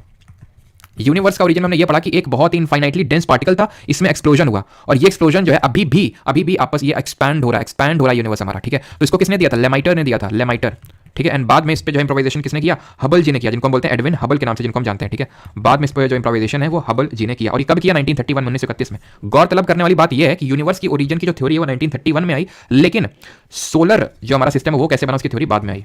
लेकिन पहले हम ये समझ लेते, तो ये समझ में आ गई कि भाई किस तरह से हमारा जो यूनिवर्स है एक्सपैंड हो रहा है। फिर हमने ये पढ़ा कि स्टेडी स्टेट थ्योरी दी गई हॉयल जी के द्वारा, जिसमें उन्होंने ये बोला कि किस तरह से यूनिवर्स की जो एवरेज डेंसिटी है वो कांस्टेंट है, भले एक्सपैंड तो हो रहा है लेकिन डेंसिटी कांस्टेंट है। ये बोला था हॉयल जी ने उनकी स्टेडी स्टेट थ्योरी ने 1948 में। ईयर पूछ लेता है इसलिए मैं यहाँ पे लिख रहा हूँ।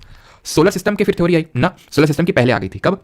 1755 में। आप देख पा रहे हैं रफली 200 साल का अंतर है, यानी कि सोलर सिस्टम की थ्योरी पहले आ गई थी। और यही कारण है कि सोलर सिस्टम की थ्योरी पे उतना ज्यादा बिलीव नहीं हुआ लोगों को, फिर ज्यादा इसको सपोर्ट नहीं मिला। क्यों? क्योंकि ये वही है कि मतलब पहले ये तो देखो कि यूनिवर्स कैसे बना, तब तो सोलर सिस्टम में होगी। बिकॉज सोलर सिस्टम तो बहुत छोटा सा पार्ट है, बहुत छोटा पार्ट है। अभी मैंने बताया यूनिवर्स में बहुत सारी गैलेक्सी हैं, उन गैलेक्सी में एक गैलेक्सी मिल्की वे गैलेक्सी है, उस एक मिल्की वे गैलेक्सी में एक हजारों या फिर 500 सोलर सिस्टम में एक हमारा सोलर सिस्टम है। आप उसकी बात कर रहे हो, यानी कि आपने पार्ट 1 मूवी का तो बताया नहीं, सीधे पार्ट 2 में आप जंप कर गए, ठीक है। तो सोलर सिस्टम की जो थ्योरी है इसके एवोल्यूशन के 1755 में इमैनुअल कांत ने दी, जो कि जर्मन एक तरह से फिलोसोफर भी थे। और इसके बाद इसको इंप्रोवाइज किया लैप्लेस जी ने। लैप्लेस ने कब इसको इंप्रोवाइज किया? रफली आप ये मान के चल सकते हैं 1796 में, 1796 में। और हमें क्या पढ़ना है कि यूनिवर्स का एक तरह से बिग बैंग एक्सप्लोजन कब हुआ? 13.6 बिलियन ईयर्स पहले। और सोलर सिस्टम का अगर हम बात करें फॉर्मेशन 4.5 या फिर कहीं पे 6 भी लिखा होगा, जैसे यहाँ पे कहीं पे 13.7 भी आपको मिल सकता है। तो इतना क्लोज ऑप्शन है वो नहीं देगा आपके एग्जाम में, टेंशन मत लो, ठीक है। तो 4.5 बिलियन ईयर्स अगो, ठीक है। चलो, तो इतनी चीज क्लियर हो गई। हम एक एक प्लैनेट के बारे में पढ़ेंगे। फिर हमने क्या पढ़ा? हमने ये पढ़ा कि जो हमारे सोलर सिस्टम है उसमें टोटल 8 प्लैनेट हैं और एक सन है। तो एक सन है सेंटर में और उसके चारों ओर कौन घूम रहा है? चारों ओर 8 ग्रह घूम रहे हैं। और वो 8 ग्रह घूम क्यों रहे हैं? बिकॉज सन का इतना ज्यादा ग्रेविटी है कि ग्रेविटेशनल फोर्स की वजह से घूमे जा रहे हैं, ठीक है। और ये बना कैसे था? हमारा सोलर सिस्टम नेबुला से बना था, जो लोकलाइज लंप ऑफ गैसेस होता है, इसलिए इसको नेबुलर हाइपोथेसिस भी बोलते हैं, जो सोलर सिस्टम की एवोल्यूशन की थ्योरी है उसको, ठीक है। तो अब इन 8 प्लैनेट को हमने 2 कैटेगरी में डिवाइड कर दिया था, स्थलीय ग्रह और जोवियन ग्रह, टेरेस्ट्रियल प्लैनेट और जोवियन प्लैनेट। इनको हम इंटीरियर भी बोल देते हैं और इनको एक्सटीरियर भी बोल देते हैं। दोनों में 4-4 प्लैनेट आते हैं। डिवीजन लाइन क्या है? कैसे हम बोल सकते हैं कि टेरेस्ट्रियल और जोवियन अंदर के बाहर के? तो इन दोनों के बीच में है क्षुद्र ग्रह की बेल्ट, एस्टेरॉइड बेल्ट, बहुत तेजी से घूमने वाले एस्टेरॉइड हैं, जैसे कि हमारा एस्टेरॉइड बेन्नू, अपोफिस, ये सब एस्टेरॉइड है, ठीक है। तो ये सारी चीज़ हमने अभी पढ़ी। तो हम एक एक करके प्लैनेट्स के बारे में पढ़ेंगे। तो सबसे पहला हमारा प्लैनेट है मरकरी यानी कि बुध, ठीक। अब बुध जो है हमारा क्लोजेस्ट प्लैनेट है सन से and very hot planet. Very hot तो है लेकिन सबसे हॉट नहीं है, ध्यान रखना। वेरी हॉट बहुत गर्म, बिल्कुल बात, कोई दिक्कत नहीं, लेकिन सबसे गर्म नहीं है ये। अभी हम देखेंगे सबसे गर्म कौन सा है। तो क्लोजेस्ट प्लैनेट है, सबसे नजदीक है, वो तो आप देख पा रहे होंगे। ये जो पहला हमारा प्लैनेट है, पहला जो ग्रह है वही है Mercury Budh. Smallest planet in the solar system with the diameter, सबसे छोटा है, सबसे पास में है। Fastest planet with the speed of this, जो कि याद नहीं करनी है, per hour to complete revolution around sun in 88 days. अब तुम में से काफी लोगों को रोटेशन और रेवोल्यूशन में हो सकता है कंफ्यूजन होता हो, तो इसको क्लियर करो। वैसे कल भी हम इसको बारे में पढ़ाएंगे रोटेशन और रेवोल्यूशन का, ठीक है। तो रोटेशन और रेवोल्यूशन ये है कि रोटेशन का मतलब होता है अपनी धुरी पे घूमना, ये एक्सिस है, और उसी पे घूमते जाना घूमते जाना घूमते जाना। रेवोल्यूशन का मतलब है चक्कर लगाना, परिक्रमा लगाना, इसको बोलते हैं रेवोल्यूशन। आई होप चीज क्लियर हो गई। जैसे कि घूमर घूमर करके एक सॉन्ग है ना, घूमर कहाँ का लोग फोक डांस है, जरा बताइए कहाँ का लोग नृत्य है। तो जो घूमर है और इसको कौन सी ट्राइब परफॉर्म करती है, अभी तो स्टार्टिंग जी का नहीं पढ़ा है, लेकिन अब में से काफी लोगों ने पढ़ा होगा, तो बताइए। तो घूमर की अगर बात करें तो उसमें वो दीपिका पादुकोण नहीं, पहले तो ऐसे भी नाचती है, अपनी एक्सिस पे भी नाचती है, ऐसे घूम घूम के भी नाचती है। तो जो अपनी एक्सिस पे नाच रही है उसको रोटेशन बोलेंगे, और जो घूम घूम के नाच रही है उसको रेवोल्यूशन नाम देते हैं। ये चीज को ध्यान रखिएगा, ठीक है। तो घूमर जो है ये परफॉर्म किया जाता है राजस्थान में, ठीक है, राजस्थान में। इसको कौन सी ट्राइब परफॉर्म करती है, इसको हमारी जो सबसे बड़ा कौन सा ट्राइबल ग्रुप है, किसी का आंसर आया नहीं है, हाँ अब आया आंसर। सबसे बड़ा ट्राइबल ग्रुप है हमारा भील ट्राइबल ग्रुप, ठीक है, वो परफॉर्म करता है इसको। खैर आगे बढ़ते हैं। तो the planet with no water no gas, ठीक है, लाइक नाइट्रोजन, ये सब कुछ नहीं मिलता, नहीं एटमॉस्फेयर यहाँ पे नहीं है, नहीं लाइफ यहाँ पे अभी तक तो पॉसिबल नहीं है। इसको लेके क्या दो चीज आपको सबसे प्रमुख दो चीजें याद करनी है। एक तो क्लोजेस्ट है पहला, दूसरा ये कि स्मॉलेस्ट है, एंड तीसरा कि इसका फास्टेस्ट रेवोल्यूशन पीरियड है। रेवोल्यूशन का मतलब एक चक्कर सूर्य के अराउंड बहुत तेजी के साथ कंप्लीट करता है, सबसे तेजी के साथ कंप्लीट करता है। अगर मैं फिर से वो दिखाऊंगा आपको, या फिर चलो मैं दिखाता ही हूं, रुको अभी तुमको। वो जो हमने पीछे देखा था वो मैंने ऐसे नहीं रखा था, वो यही दिखाने के लिए मैंने रखा था कि कैसे आप इस चीज को ऑब्जर्व करो कि सब एक स्पीड में नहीं घूमते हैं, ठीक है, सब एक स्पीड में नहीं घूमते हैं। तो अगर आप यहाँ पे देख पा रहे हो ये है सबसे, ये जो मरकरी है, ठीक है, मैं देख रहा हूं, पॉइंट भी नहीं कर पा रहा हूं कितनी जोर घूम रहा है, और ये भाई साहब कितना आराम से चल रहे हैं ना। तो ये जो जितना पास में होगा उतना ही जोर से भागेगा, ये चीज ध्यान रखना। तो जितना पास में होगा यानी कि जितना आप दूर जाते जाएंगे उतना ही रेवोल्यूशन का टाइम बढ़ता जाएगा। ये मैंने फिजिक्स में भी आपको पढ़ाया था, अगर आपको याद आ रहा है आपको, तो वहां पे भी मैंने इस चीज को बताया था कि मरकरी जो है बुध है, उसका रेवोल्यूशन का टाइम पीरियड कितना है, 88 दिन में। यानी कि अगर हम एक दिन 24 घंटे का कंसीडर करें, अर्थ के एक दिन को लें, तो 88 दिन में जो अपना चक्कर पूरा कर लेता है। तो फास्टेस्ट रेवोल्यूशन पीरियड है इसका, बस इतना ध्यान रखना है। कितना है, 88 डेज, 88 दिनों का होता है। बस ये तीन चीजें याद रखनी कायदे से। है तो एक चीज और, लेकिन उसको वीनस के साथ क्लब करके बताऊंगा आपको मैं। तो वीनस पे आते हैं, शुक्र पे आते हैं, ये सबसे गर्म है। मरकरी जो बुध जो सबसे नजदीक था सूर्य के, वो सबसे गर्म नहीं है। कौन सबसे गर्म है? सबसे गर्म है आपका वीनस यानी कि शुक्र। इट इज लाइक कि मैं आपसे बोलूं जैसे कि अगर मुझे आपको समझाना हो कि क्यों मरकरी सबसे पास में है फिर भी उतना गर्म नहीं, बट जो वीनस है थोड़ा सा दूर है मरकरी से, बट फिर भी सबसे ज्यादा गर्म है। तो आप इस सिनेरियो को कंसीडर करो कि आप हो या फिर ये आपका दोस्त है, ठीक है। आपकी सैलरी है 50,000 महीने की, ठीक है। आपका दोस्त कमाता है मात्र 20,000 महीने के, यानी आपसे आधे से भी कम, ठीक है। तो क्या मैं इस बेसिस पे सिर्फ बोल सकता हूं कि भाई आप अमीर हो और ये गरीब है? ना, नहीं बोल सकता हूं। क्यों? क्योंकि हो सकता है कि आप 50,000 में से आप 45,000 खर्च कर देते हो। कई लोग तो होते हैं पूरा ही खर्च कर देते हैं, ऊपर से लोन लेते हैं उसको भी खर्च कर देते हैं, ठीक है। तो 45,000 खर्च कर देते हैं, बचता इनके पास कितना नहीं, तुम्हारे पास 5,000 रुपये बचते हैं मात्र गिनती के। तुम्हारा दोस्त है थोड़ा सा फ्रीबल टाइप का, यानी कि वो सोच समझ के इकोनॉमिकल स्पेंडिंग करता है, 10,000 ज़्यादा स्पेंड करता है, बचते उसके पास कितने 10,000, आपसे दुगना अमीर हो गया वो, तो है कि नहीं। तो यानी कि ये मैं बताने का ये समझा रहा हूँ यहाँ पे, कि ये एनालॉजी ड्रॉ करने का कोशिश कर रहा हूँ कि नो डाउट मरकरी के पास ज़्यादा सनलाइट आती है, बट वीनस जो सनलाइट आती है इसको ट्रैप कर लेता है। ट्रैप क्यों कर लेता है? क्योंकि जो इसका एटमॉस्फेयर है ना, उसमें हमें thick clouds of H2SO4, thick clouds of H2SO4 sulphuric acid, जिसको कि हम और किस नाम से जानते हैं, कोई बताएगा? इस पर्टिकुलर एसिड को हम और किस नाम से जानते हैं? तो ये जो हमारा H2SO4 है, ठीक है, इसके थिक क्लाउड्स देखने को मिलते हैं, प्लस इसके एटमॉस्फेयर में बहुत ढेर सारी कार्बन डाइऑक्साइड देखने को मिलती है। और कार्बन डाइऑक्साइड की खासियत यही है कि ये हीट को ट्रैप कर लेता है। अगर आपको पता हो कि जो ग्लोबल वार्मिंग होती है, ग्लोबल वार्मिंग क्या है? Green house effect. तो ग्लोबल वार्मिंग इसी वजह से हो रही है क्योंकि CO2 की जो मात्रा है एटमॉस्फेयर में, वायुमंडल में बहुत ज़्यादा बढ़ती जा रही है, और उसकी वजह से हमारे एटमॉस्फेयर का जो टेम्परेचर है वो बढ़ता जा रहा है, क्योंकि CO2 जो है वो हीट को ट्रैप बड़ा अच्छा करती है। ये जब मैं हम लोग एटमॉस्फेयर पढ़ेंगे तो वहाँ पे मैं इस चीज़ को आपको समझाऊंगा। विट्रियोल, ऑयल ऑफ विट्रियोल बोलते हैं इसको, ठीक है, H2SO4 को। चलिए, तो वीनस सबसे गर्म हो गया, ये बात। ये इसको अर्थ की जुड़वा बहन बोलते हैं, अर्थ की ट्विन, पृथ्वी का जुड़वा। It is because the similarity in size and mass between Venus and earth, बिल्कुल सेम साइज और मास का है ना, इसलिए इसका जुड़वा बहन बोल देते हैं। सेम तरह से दिखते हैं ना, तो उनको हम ट्विन बोल देते हैं कि नहीं। तो one of the two planet in the solar system which rotate around the axis in clockwise direction, ये ध्यान रखना। All the planets in solar system, जितने ग्रह हैं पूरे सौर मंडल में, सारे कैसे रोटेट करते हैं? ऑल तो हो गया, rotate anti clockwise. Anti clockwise का मतलब ये है west to east. Anti clockwise का मतलब है वेस्ट टू ईस्ट, यानी कि पश्चिम से पूर्व की दिशा की ओर इनका रोटेशन होता है। लेकिन दो प्लैनेट हमारे अपवाद हैं, एक्सेप्शन है। वो दो कौन से हैं? वीनस एंड यूरेनस, दोनों में नस है, ठीक है। नस में इनका क्लॉकवाइज भरा हुआ है, तो ये दोनों जो नस है ये एक्सेप्शन है, ये क्लॉकवाइज घूमते हैं, दे रोटेट क्लॉकवाइज, ठीक है।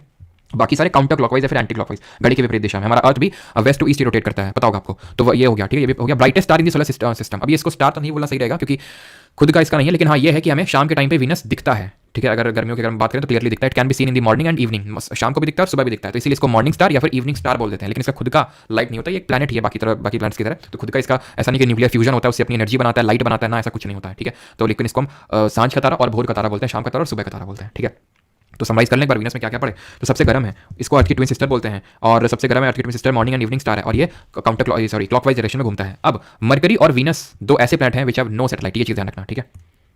मरकरी यानी कि बुध और Shukra, Mercury and Venus have no satellite, इनका कोई सैटेलाइट नहीं है बेचारों की अभी, ठीक है, कोई सैटेलाइट नहीं, यानी कि जीरो मून है इनके पास। अब आते हैं यहाँ से मून भी स्टार्ट हो जाएंगे हमारे Earth, the our own planet Earth पृथ्वी, the only planet to have support to life with a pleasant atmosphere, also known as blue planet, यानी कि इसको नीले ग्रह के नाम से भी जानते हैं। क्यों? क्योंकि इसमें वाटर बहुत ज़्यादा है। कितना वाटर है? 71% है। ये सारी चीज़ें हम आगे डिटेल में पढ़ेंगे कि 71% जो वाटर है इसमें फ्रेश वाटर कितना है, और उस फ्रेश वाटर में कितना ग्लेशियर्स में है, रिवर्स में है, एटमॉस्फेयर में है, वो हम डिवीजन पढ़ेंगे। लेकिन ब्लू प्लैनेट क्यों बोलते हैं? बिकॉज 71% वाटर ही है, इसलिए 29% लैंड है। It has one natural satellite named moon, ये हमारी नेचुरल सैटेलाइट यानी प्राकृतिक उपग्रह है। कौन? चंद्रमा।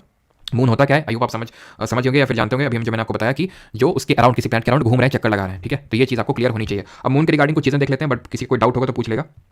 यहाँ तो किसी को डाउट तो नहीं है, देन हम बढ़ते हैं थोड़ा मून के बारे में पढ़ लेते हैं, उसके बाद हम बढ़ते हैं आगे, ठीक है।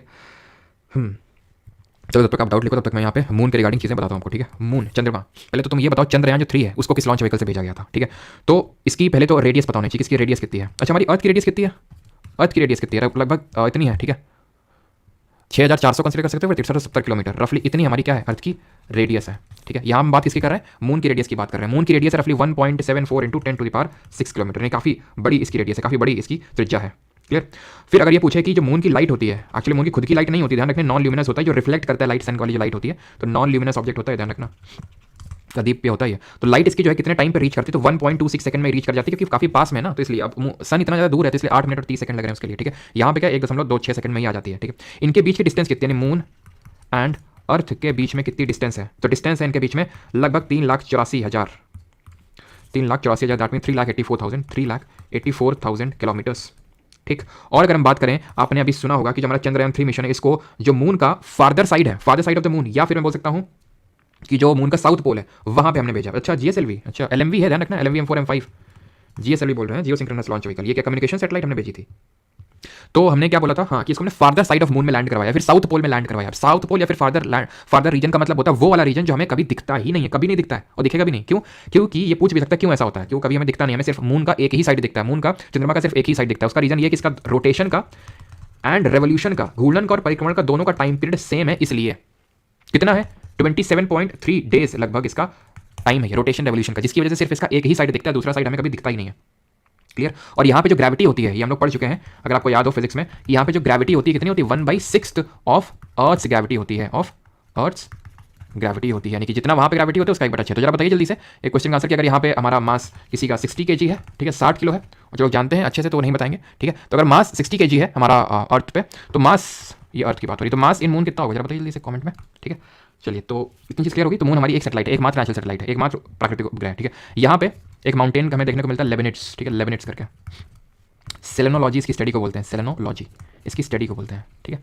और इसका आंसर होगा 60 kg। जिन लोगों ने 10 kg दिया है ना, और फिजिक्स तुम पढ़ चुके हो मेरे से, तो तुम पाप कर रहे हो, ध्यान रखना।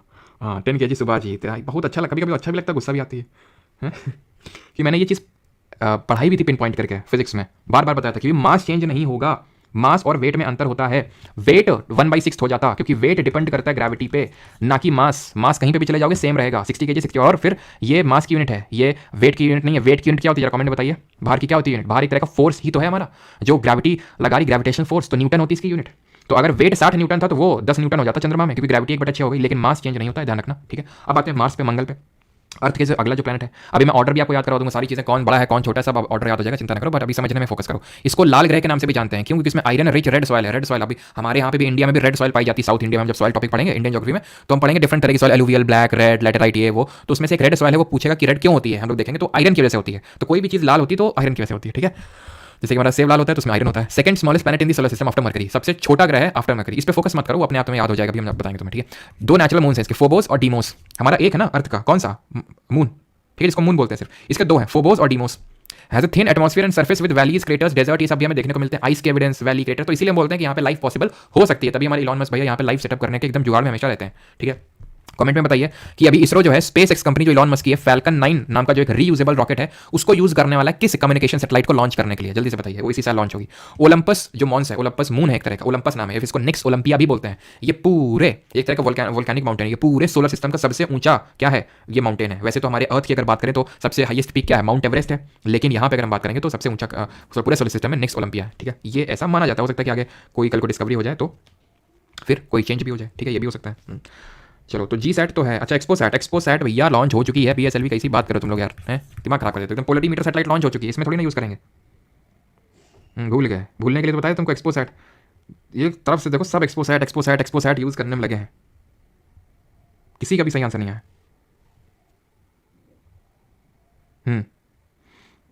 एक्सपो सैट होगा है कि G-SAT-20 होगा।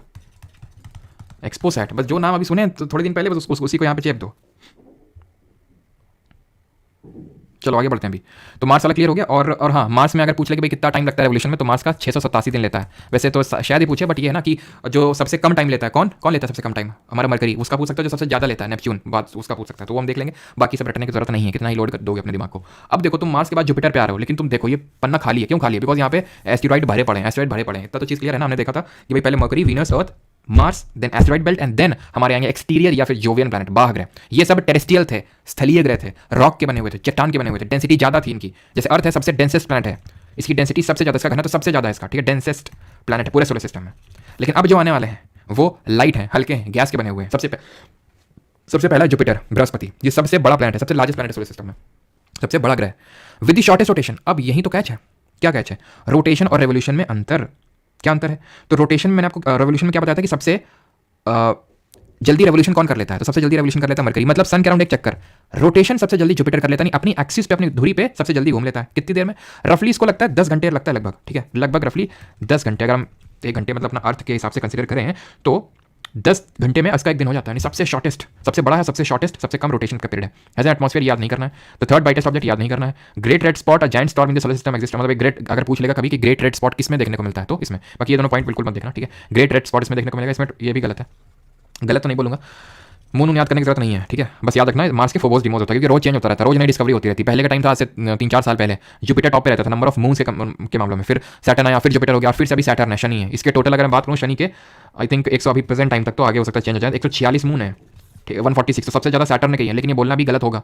अभी सबसे ज़्यादा किसको क्या पता? अब तुम कल को जुपिटर के 50-60 ढूंढ लोगे तो बोलोगे जुपिटर के सबसे ज़्यादा, हो सकता है सैटर्न के सबसे ज़्यादा, हो सकता है कोई किसी और की ज़्यादा हो, लेकिन अभी के हिसाब से तो भाई सैटर्न टॉप पे अगर पूछ ले तो। लेकिन इसमें 4 मून है, और उनका नाम है लो, यूरोपा, गैनीमेड एंड कैलिस्टो। लो, यूरोपा, गैनीमेड एंड कैलिस्टो, इनको गैलीलियन मून्स बोलते हैं, बिकॉज गैलीलियो गैलीलाई करके एक ज्योग्राफिस्ट हमारे एस्ट्रोनॉमर थे, उन्होंने अपने टेलीस्कोप का यूज़ करके इन 4 जो हमारे लार्ज सैटेलाइट या फिर मून है जुपिटर की, उनको डिस्कवर किया था। तो इसीलिए उन्हीं के नाम पे हमने इनको बोल देते हैं कि ये गैलीलियन मून्स हैं, ये बिकॉज गैलीलियो गैलीलाई ने अपने टेलीस्कोप का यूज़ करके इनके चारों को डिस्कवर किया था। लो, यूरोपा, गैनीमेड एंड कैलिस्टो। इसमें से जो गैनीमेड है लार्जेस्ट मून है, लार्जेस्ट सैटेलाइट है पूरे सोलर सिस्टम का, भले सबसे ज़्यादा सैटर्न में और शनि में हो, लेकिन सबसे बड़ा तो है गैनीमेड, अभी भी बना हुआ है, ठीक है, ये चीज़ ध्यान रखना। इसमें भी रिंग होती है, जितने भी अब हमारे प्लैनेट आने वाले हैं, जुपिटर, सैटर्न, सब में रिंग होती है, लेकिन सैटर्न जैसी रिंग तो ये किसी में नहीं है, ठीक है। सैटर्न की रिंग सबसे अच्छी क्लियर दिखती है हमको, ठीक है। तो ये दूसरा सबसे बड़ा प्लैनेट है। अगेन इस पर फोकस मत करो, वो भी मैं ऑर्डर याद करवा दूंगा आपको। Has a bright and concentric ring, ये इंपॉर्टेंट है कि इसमें इसके अराउंड छल्ले देखने को मिलते हैं, रिंग्स देखिए, सैटर्न है तो इसके अराउंड रिंग्स देखने को मिलती है हमको, छल्ले देखने को मिलती है। ये जो छल्ले किसके बने होते हैं? Rocks and pieces of ice के बने होते हैं, कभी पूछ ले तो रॉक्स, चट्टानों और आइस के बने होते हैं। Saturn can float on water because it has less density than water. तो ध्यान रखना, it is the least dense planet, very important fact, सबसे कम घनत्व होता है इसका। ये कह रहा है कि अगर सारे तुम ग्रहों को ले आओगे और पानी में डुबो दोगे, जो कि एक हाइपोथेटिकल कंडीशन है ना, तुम ऐसा तो नहीं सारे प्लैनेट को ले आओगे, सच में ले आओगे और पानी में डुबो दोगे, है कि नहीं? तो हाइपोथेटिकल मान लो कि बॉल है, इनको आप पानी में डुबोगे, तो मात्र शनि, मात्र सैटर्न ही है जो डूबेगा नहीं, जो तैरता रहेगा, क्योंकि इसकी जो डेंसिटी हो, जो वाटर की डेंसिटी होती है 1 ग्राम पर सेंटीमीटर क्यूब, उससे भी इसकी डेंसिटी का घनत्व कम होता है, तो ये तैरता रहेगा। सबसे ज्यादा डेंसिटी किसकी थी? अर्थ की थी। सबसे कम किसकी है? सैटर्न की है, ठीक है। और ये 82 मून हटा दो, इसमें टोटल अभी 146 है। इसमें से सबसे बड़ा टाइटन है, तो पूछ लेगा टाइटन किसका सैटेलाइट है फिर मून है, तो टाइटन सैटर्न का है। एक चीज, जो सैटर्न है इसकी रिंग्स को किसने डिस्कवर किया था? रिंग्स जो है ना इसके छल्ले, इसको हाइजेंस नाम के एक साइंटिस्ट हुए, ये क्वेश्चन पूछ चुका है सीजीएल में, इन्होंने डिस्कवर किया। और रिंग्स के बीच में जो कंसेंट्रिक रिंग्स है ना, इसके बीच में स्पेस है, रिंग्स के बीच की जो स्पेस है ना, उसको कसीनी करके एक थे, उन्होंने डिस्कवर किया था। तभी नासा ने जो सैटर्न में मिशन भेजा उसका नाम कसीनी हाइजेंस रखा, कसीनी हाइजेंस। कसीनी ने जो रिंग्स है, चलो मैं दिखाता हूँ यहाँ पे, अगर दिखेगा तो ये देख पा रहे हो, ये सैटर्न, इसमें भी रिंग है लेकिन बहुत अनक्लियर टाइप है, इसमें क्लियर दिख रहा है, इसमें भी सब में रिंग्स हैं, इनमें एक में भी रिंग नहीं है। अब देखो ये स्पेस नहीं दिख रहा तुमको, ये बीच में काला काला काला काला, ये ठीक है। तो ये इसको हाइजेंस ने डिस्कवर किया था, ठीक है। तो सैटर्न भी हम लोगों ने देख लिया। अब आते हैं अरुण और वरुण दोनों भाइयों पे, यूरेनस और नेपच्यून, जो हमारे आइस जायंट्स है, क्योंकि बहुत दूर है ना, तो एकदम बर्फ से एकदम ठंडे पटे पड़े हैं बर्फ से, ठीक है। Has the third largest planetary radius and fourth largest planetary mass. ये भी मत देखो अभी, ठीक है, कितना क्या है ये भी नहीं देखना है। ग्रीन है होता है कलर में, ग्रीन क्यों होता है? क्योंकि ऐसा माना जाता है कि यहाँ पे बहुत ज़्यादा मेथेन गैस है, जिसको ग्रीन प्लानट के नाम से ही बोल देते हैं, ठीक है। और सभी लोग जो लोग एकदम झुक के बैठे हुए हैं, अपनी स्पाइन को जरा सीधा कर लें, है ना, और डीप ब्रीथ कर लें। डिस्कवर्ड बाई विलियम हर्शल, तो उतना इंपॉर्टेंट तो नहीं है, लेकिन अगर पूछ लेगा तो थोड़ा सा पता होना चाहिए। और ईयर तो बिल्कुल इंपॉर्टेंट नहीं है, विलियम हर्शल है। आइस जायंट बोलते हैं the atmosphere of Uranus is composed of hydrogen helium का प्राइमरी, ये भी उतना इंपॉर्टेंट नहीं है, इसको स्किप कर सकते हो। Has coldest planetary atmosphere in the solar system. देखो अब तुमसे पूछेगा सबसे गर्म कौन सा है, तो तुम बता दोगे वीनस है। तुमसे पूछेगा सबसे ठंडा कौन है, तो उत्तर इसका यूरेनस भी हो सकता है, नेपच्यून भी हो सकता है, बट ज्यादातर जगहों में आपको यूरेनस ही देखने को मिलेगा, बिकॉज सबसे लोएस्ट टेम्परेचर रफली -243 डिग्री सेल्सियस यूरेनस में रिकॉर्ड किया गया। भले नेपच्यून सबसे दूर है और इसमें भी बहुत कम टेम्परेचर है, लेकिन अभी तक जो सबसे कम टेम्परेचर है वो यूरेनस। अगर यूरेनस ऑप्शन में नहीं होगा, नेपच्यून होगा, तो ऑब्वियस बात है आप नेपच्यून ही मार्क करेंगे ऑप्शन में, ठीक है। ये क्लॉकवाइज रोटेट करता है, याद करो मैंने बताया था सिर्फ 2 ही प्लैनेट होते हैं जो क्लॉकवाइज रोटेट करते हैं, वीनस और यूरेनस, ठीक। और ये सब याद करने की जरूरत नहीं कितने क्या मून है इसमें। अब आते हैं सबसे आखिरी प्लैनेट है जो हमारा नेपच्यून है, और नेपच्यून सबसे फार्देस्ट प्लैनेट है हमारे सोलर सिस्टम का, सबसे दूर है, ये भी एक आईसी जायंट है हमारा, ठीक है।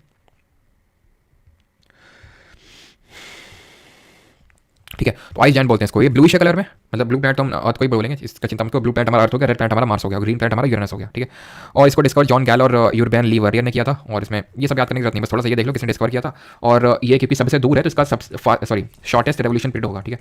शॉर्टेस्ट रेवोल्यूशन पीरियड होगा, मतलब कि सबसे ज़्यादा टाइम लेगा एक चक्कर लगाने में। कितना टाइम लेता है ये लगभग लेता है 165 साल 88 दिन में पूरा हो जाता है मरकरी का एक चक्कर, और नेपच्यून का 165 साल, यानी 2 पुश्तें हमारी आके चली जाएंगी तब इनका 1 साल पूरा होगा नेपच्यून भैया का, ठीक है। तो यहाँ पे खत्म होते। प्लूटो जी ये बैठे हुए थे, प्लूटो जी बुरा मान गया, क्यों? क्योंकि इनकी बात तो भी चर्चा हुई नहीं।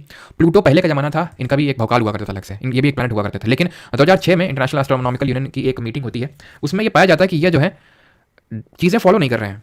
प्लैनेट होने के लिए कुछ एलिजिबिलिटी क्राइटेरिया होता है, तो ये फॉलो कर नहीं रहते हैं, तो इनको उसी दिन से ड्वार्फ प्लैनेट घोषित कर दिया गया, प्लैनेट की लिस्ट से हटा दिया गया इनको। And is not is a member of Kuiper belt. ये क्यूपर बेल्ट क्या होती है?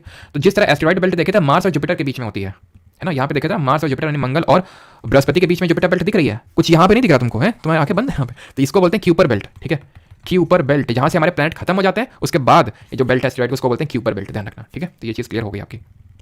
अब किसी कोई डाउट हो तो पूछ लो, बाकी हमारी सारी चीज़ें हो गई खत्म। सम एक्स्ट्रा इन्फो में तो वही इन्फो है जैसे जो मरकरी और वीनस इनकी कोई सेटेलाइट नहीं है, ठीक है, वो कर चुके हैं, तो सच करने की जरूरत नहीं है। मरकरी वीनस की कोई सेटेलाइट नहीं है, वीनस यूरेनस क्लॉकवाइज घूमते हैं, अर्थ की सबसे ज़्यादा डेंसिटी है, सैटर्न की सबसे कम डेंसिटी है शनि की। अब यहाँ पे मैं आपको ट्रिक बता देता हूँ कि कैसे याद करना है बढ़ते से घटते क्रम में, ठीक है। तो एक तुम लोगों ने गाना सुना होगा, तू मेरा मैं तेरी, ऐसे करके है ना गाना, ठीक है। मैं ज़्यादा वर्डिंग्स पे जाना नहीं चाहूँगा। तो वो किसने गाया, ठीक है, वो एक जे स्टार करके सिंगर उसने गाया। तो जैसे स्टार हमारा एक सन भी एक स्टार है, तो ऐसे करके याद कर लो, वो जे सन, ठीक है। हाँ मोय हो गया, रिंग होने से क्या फ़ायदा है नुकसान है? ऐसा कोई फ़ायदा नुकसान तो हर चीज़ में फ़ायदा नुकसान देखते हैं, इतने भी ज़्यादा कैलकुलेटिव ना हो। हाँ सर मैं रीड हो गया, ये कैसा डाउट है भाई? है सर आपकी क्लास क्यों नहीं है जोग्राफी किसी बैच? सर ऐप पे क्लासेस क्यों नहीं है जोग्राफी किसी बैच 2 में? हे भगवान ये क्या हो रहा है अभी? है कल लेक्चर लिए तो उसको ध्यान से सुन लेना, उसमें लास्ट मैंने सारी चीज़ें बताई हैं। बहुत लोग उनको बैच के बारे में ज़्यादा पता ही नहीं, मैं फिर से बता दूंगा लास्ट में। भाई रनिंग बैच है, क्यों नहीं है? ये क्यों क्या चल रहा है अभी यहाँ पे? जेसन ईवीएम मरकरी, इस तरह से आप याद कर सकते हैं। बाकी अगर आपके पास कोई ट्रिक है वो मदर अदर करके होती है कोई ट्रिक, तो वो देख लेना, ठीक है, अपने हिसाब से जो बनानी है। तो जे से जुपिटर होता है, बृहस्पति होता है, ये डिक्रीजिंग ऑर्डर में सबसे बड़ा जुपिटर होता है, सेकंड नंबर पे सैटर्न आता है, शनि आता है।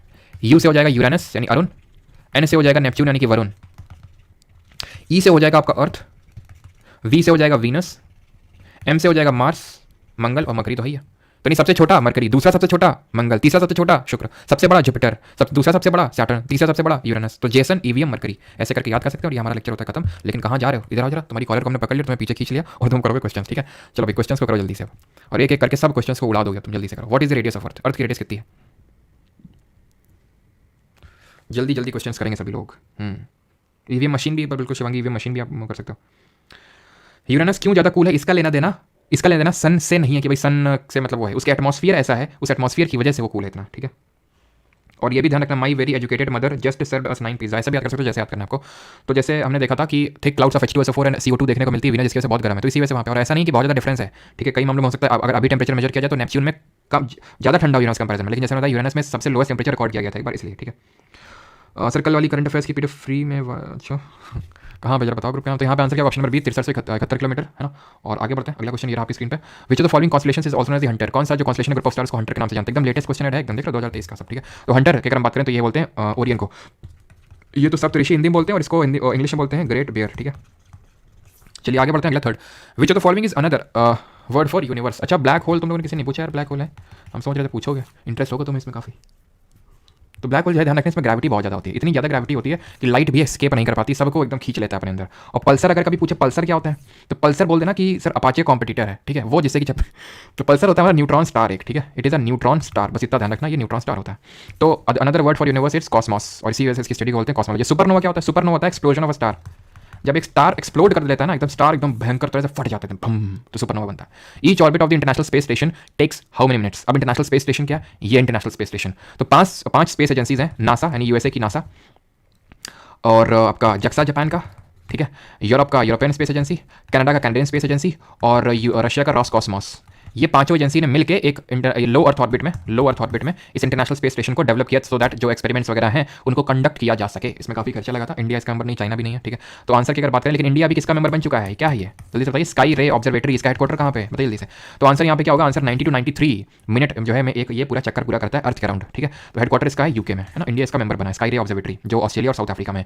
इन approximately how many time does Mars complete one spin on its axis, यानी मार्स का एक दिन कितने टाइम में हो जाता है, 16 घंटे, 8 घंटे, एक दिन 18 घंटे, फिर एक दिन, ध्यान रखना रफली एक दिन ही होता है, एक दिन और कुछ मतलब घंटे, आई थिंक बहुत ही कम ही घंटे हैं, तो उसको एक घंटे 18 मिनट, सॉरी एक दिन 18 घंटे तो नहीं बोलेंगे, एक दिन ही रफली बोलेंगे उसको। Question number 6, in which among the following orbit does the satellite circle earth directly above the equator. तो मतलब कौन सा वो है एक ऑर्बिट जहाँ पे अर्थ के ऊपर ही डायरेक्टली सैटेलाइट घूमती है, उसको बोलते हैं जियो स्टेशनरी सैटेलाइट। स्टेशनरी नाम यहीं से पड़ता है बिकॉज देखिए अर्थ 24 घंटे में क्या पूरा करती है, एक रोटेशन पूरा करती है, ठीक है। उसी तरह ये भी एक रोटेशन अपना 24 घंटे में रफली पूरा करती है, तो स्टेशनरी लगती है ये जो ऑर्बिट है, तो जियो स्टेशनरी ऑर्बिट बोलते हैं इसको, ठीक है। यहीं पे आपकी जो कम्युनिकेशन सैटेलाइट उनको प्लेस किया जाता है। Which among the following is not a type of ये नहीं करना, अभी नहीं पढ़े हम लोग, ठीक है। वैसे आंसर तो इसका पेनम्बरल होगा, लेकिन अभी पढ़े नहीं है। The distance of the sun from the earth is about, कितना डिस्टेंस है लाइट मिनट में अगर हम बात करें, तो लाइट मिनट में ये टू बी वेरी प्रिसाइज कितना है, सीजीएल 2023 पूछा गया 8.3 मिनट्स, ठीक है। आपके 0.3 नहीं लगा था, तो हम इसके जो नजदीकी सबसे ऑप्शन उस पर जाएंगे। द एस्टेरॉइड बेल्ट किसके बीच में, क्षुद्रग्रह की बेल्ट।